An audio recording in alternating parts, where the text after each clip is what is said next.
имаме сега колешката Ирена Пепелјуговска, која што ќе разговара со својата гостин ова утро за можне нешто интересно, модна ревија на миленици.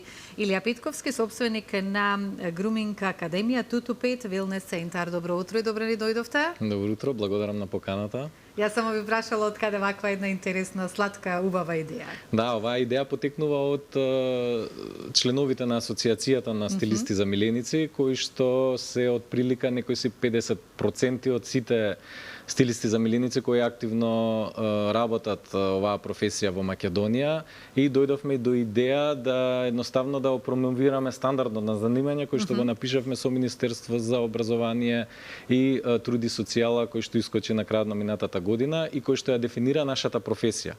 И беше еден убав претекст, еден така да кажам, бомбона настан каде што беше многу сладко, многу убаво и каде што дојдоа многу професионалци да ги споделиме овие моменти заедно.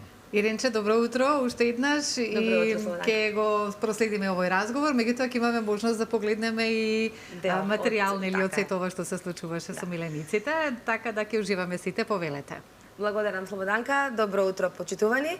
Еве како што го најави Слободанка, нашиот прв утрински гостин денеска, ќе имам таа чест и јас да го најавам официјално. Илија Петковски, собственик на Груминг Академија Туту 5 Велнес центар и основач на Академија на стилисти за миленици. Асоциација на стилисти за миленици. Илија, добро утро, еве вака официјално, иако ние си поседовме малку кај нас тука половина час пред разговорот. Она што е повод за вашето гостување во нашата емисија е она што се случи на 15 јуни во јавна соба, првата модна ревија на домашни миленици во Македонија. Настан на вистина, како што кажавте вие, бомбона, значи дека убаво изгледаше сето тоа. Какви ви се сега еве после некои 7 дена впечатоците, кои беа учесниците? Тоа беше, претпоставувам, од ревијален карактер, немаше некое оценување. И како изгледаа миленичињата? Да, миленичиња имаше од може не сите раси, ама од повеќето раси на куќиња кои што посетуваат салони за стилизирање, исто така имаше и мешанчиња, имаше и мачка, имаше и птица, бидејќи сите тие се потенцијални клиенти и миленици на кои што им треба нега, посебна нега во салон. Тука беше објаснето... И на птиците, така? Да, птиците тие што поседуваат папагал знаат многу добро дека канџите и клунот треба од време на време да се среди, и тоа е се дел опишано во стандардот на занимање стили за домашни миленици, кој што, како што кажав, излезе во службен весник на крајот на минатата година и кој што не обврзува нас сите кои што го работиме грумингот. Сега народски, не е ни тоа народски, ама некако е влезано под кожа на сите, да кажат. Фризери за куќиња, фризери за домашни миленици, грумери и така натаму. Значи сега имаме таков назив кој што е официјален и кој што ни е даден од институциите кои што се компетентни да даваат називи на стандарди на занимање. Значи... Еве, одат веќе дел од фотографиите. Значи тоа е атмосферата што беше во јавна соба на 15 јуни од ревијата. Така? Да. Во Public Room се сретнавме, беше многу интересно затоа што не дојдоа само стилисти за миленици колеги, дојдоа исто така ветеринарни доктори, имаше професори, имаше собственици на хотели, пансиони на куќиња, имаше исто така собственици на петшопови, увозници на козметика, на храна. Значи беше буквално еден собир на пет индустријата каде што се собравме во Public Room минатата сабота. Не сакавме многу да го промовираме овој настан пред да се случи, затоа што навистина ни беше страв дека ќе има премногу луѓе и навистина беше оптимално пополнет просторот, значи не требаше ниту повеќе ниту помалце. Супер бевме тие што бевме. Беше исто така можност да се разговара околу, како што кажав, стандардот, да се разговара исто така околу можностите кои што ни ги нуди Српската асоциација на стилисти за миленици, која што е многу постара од нас, значи она е веќе 15 на години во функција и која што работи на некои теми кои сега за сега не се можеби актуелни кај нас, но ќе бидат понатаму, затоа соработуваме со нив, добивме и официјална покана да бидеме дел од Балканската асоциација, која што ќе ги регрупира Босна, Хрватска, Црна Гора, Србија и Македонија, значи ние ќе бидеме представници во Балканската лига на стилисти за миленици. Во Белград ќе има на крајот од годината ќе има многу убав настан каде што ќе има и семинари од познати грумери, каде што ќе има исто така можности да го надоградиме нашето знаење, да споделиме идеи и целата асоциација е така замислена и така и функционира. Значи, функционира буквално членовите се сите професионалци кои работат на оваа тематика и кои што сакаат да се надоградуваат, кои што сакаат да разменуваат идеи и кои што сакаат да работат на проекти. Сега за проектот, ако зборуваме... Сакам пред да зборуваме за Добре. проектот, само сакам, бидејќи сте основач на асоциацијата на миленици Да. и на стилисти на Македонија, кажавте дека српската е 15 години. Да. Кога сте вие формирани и кој ви се дел од активностите? Да, нашата... И кој се ја сочинува? Да, нашата асоциација е релативно млада, значи постоиме неколку месеци се на се.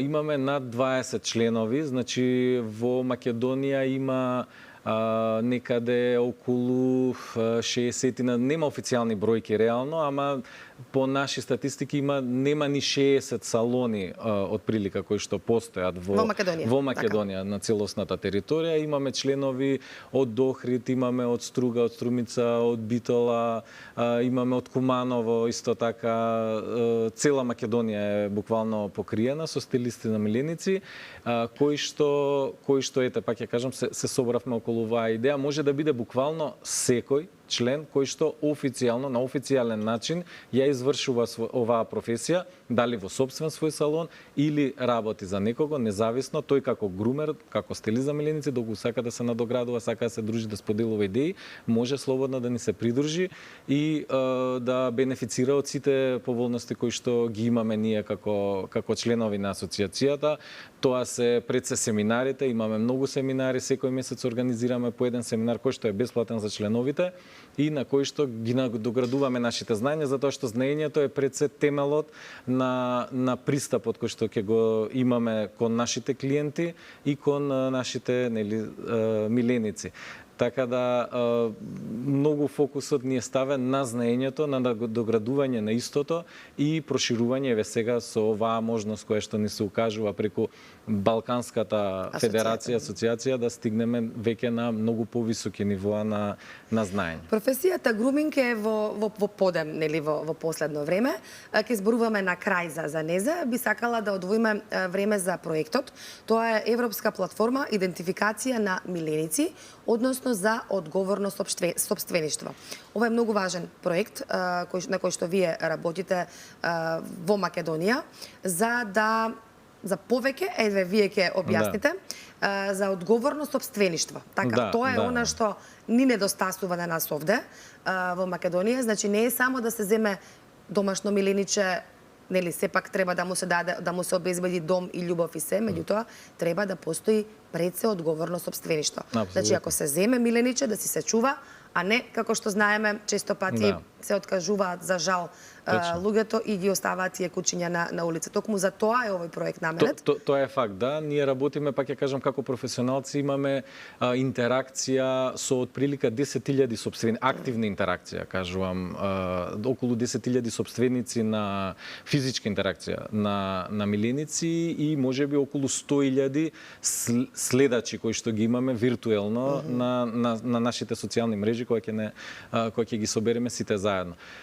Тоа е релативно голема бројка, посебно што станува збор за одредена популација од тие домашни миленици и сакаме да работиме на изворот на проблемот. Тоа е уште пред да станете собственик на домашен миленик, како правилно да го изберете, дали воопште треба да имате, како да го изберете, ако е тоа сепак куче, која раса ќе ви одговара, ако сакате да вдомите, дали сте во можност да вдомите, дали го имате доволното искуство и фидбек за да знаете како да се справите со вдомено куче, бидејќи тоа е сосема различен менталитет и различен однос кога станува збор за чување во стан или дома, едноставно, како миленик. Целта на овој проект е да се верификува и да се потврди идентификацијата на сопственикот и домашниот миленик. Тоа значи дека во Европска унија моментално EU5net.com, тоа е веќе реален проект кој што се користи. Тој влегува кај нас преку платформата mk5net.com, која што понатаму би требало, сега има фаза на девелопинг моментално, после тоа има фаза на имплементација и ќе има фаза на синхронизација со EU5net.com. Ајде да објасниме вака, да им објасниме на гледачите поубаво што значи тоа. Да.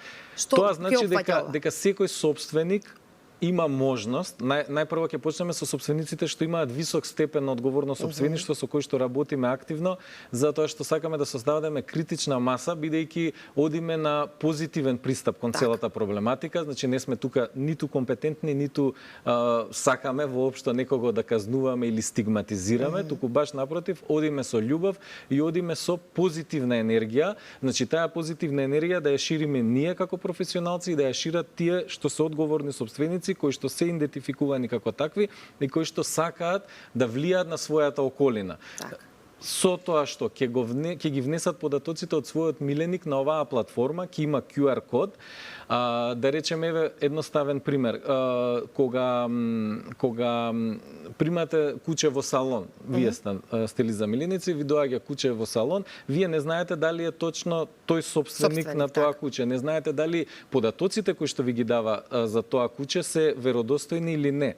Со едноставно скенирање на QR код, вие имате пристап. Значи немате потреба од читач, затоа што ветеринарните доктори имаат читачи на чипови, ние ги немаме и е релативно комплицирано да можеме воопшто да имаме пристап до датабазата. Меѓутоа, до оваа датабаза е сосема отворена и секој граѓанин може да влезе во таа датабаза преку QR кодови посебни за секое куче.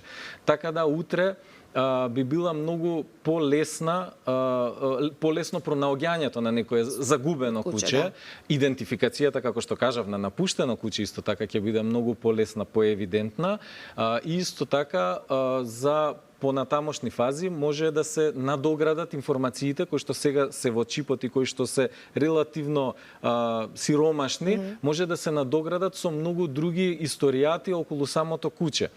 Дали имало легла, дали имало нека операција, дали променило собственик, значи сите тие архивски податоци околу кучето ќе може да бидат достапни. До каде и сте со имплементацијата на овој проект? Моментално сме во девелопинг, значи моментално се работи на програмерите работат на девелопингот.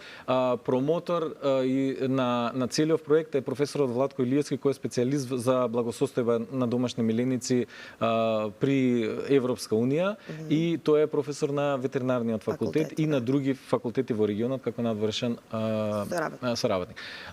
Он, значи, буквално е, да кажам, лицето кое што го носи. Ние му помагаме, пробуваме, затоа што имаме убава структура сме во поглед на асоциацијата и организацијата и во поглед на директниот пристап до тие, да кажам, одговорни собственици, затоа што треба да се почне од нив да го дадат примерот за после тоа да може да се прифати таа платформа, како треба, да се чува миленик, така, затоа што денес во државите во Европска унија овој систем се користи многу лесно, многу убаво, многу глатко, да кажам, поминува и после тоа секој кој ќе сака да патува со кучето, дали е тоа туристички, дали е тоа службено, на пример, на изложба некоја, и треба да прикаже доказ, вакцинален картон и така натаму, значи тоа секој може да го прави преку платформата. За вдомување во странство на некој кучиња, за продажба на некој кучиња и така натаму, многу повеќе ќе бидат олеснети процедурите, бидејќи ќе се стигне до датабазата која што ќе биде заедничка, бидејќи сме земја кандидат за сега немаме код EU, туку имаме код МК, меѓутоа со доволна имплементација и доволна свест на собствениците, тоа може исто така да се прошири. Преку ваков проект ние сакаме исто така да дадеме пример кон сите кои што се во овој пет бизнес, затоа што они можат, секој може на своје ниво да влијае врз свеста на собствениците и на идните собственици.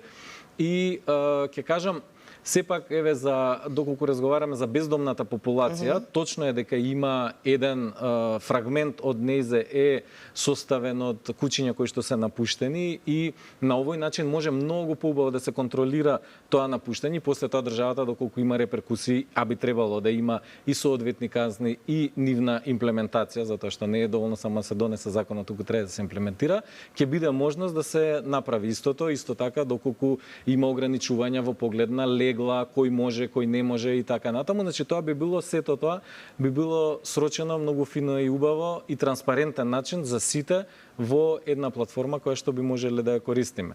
Меѓутоа, само да завршам со таа бездомна популација, за жал, ние ќе влијаеме на тоа што можеме да влијаеме, како што кажавме, на позитивен начин. Меѓутоа, за жал, денес не се влијае доволно или не се влијае воопшто на главниот извор на бездомни куќиња, кој што не е напуштањето на куќиња, туку е селските куќиња, куќињата кои што живеат буквално во дивина, на планини, на ридови и куќињата кои што се во депони. Значи тоа се огромни популации на куќиња кои што ние не ги гледаме скоро никогаш и кои што постојано се размножуваат и врз кои нема никаква контрола и тоа не може невладина да има контрола врз тие. Тоа треба државата да донесе мерки, да си донесе според законите кои што се веќе постоечки и алатки кои што веќе постојат, инспирирани од други држави кои што исто така се соочувале порано со овие проблеми, можат многу добро да ја исконтролираат таа популација за да не стигнува до градот. И во градот понатаму ќе останат само